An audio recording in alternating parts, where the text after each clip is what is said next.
Njerëzit i formon arsimi,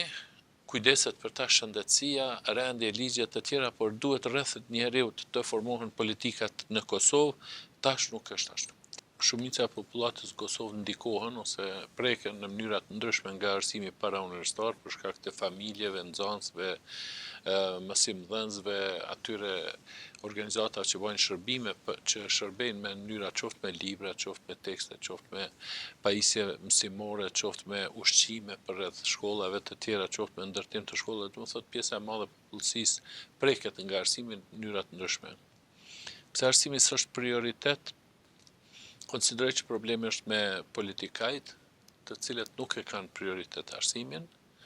Arsimi për nga natyra e vet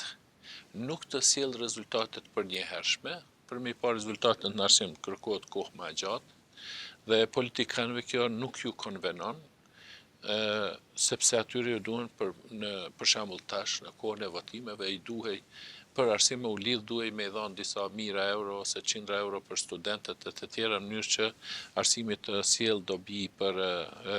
konjunkturat në pushtet.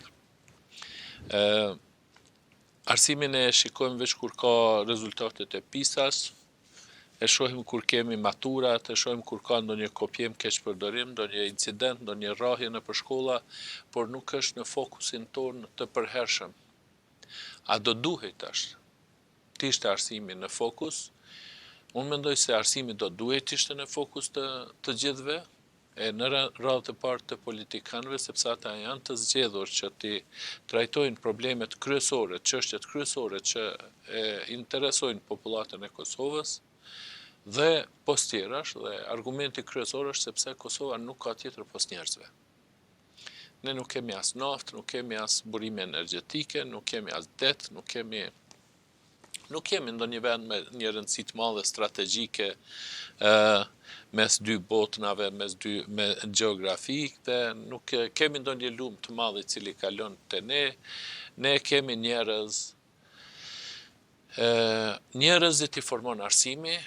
kujdeset për ta shëndetësia, rendje ligjet të tjera, por duhet rreth njeriut të formohen politikat në Kosovë, tash nuk është ashtu.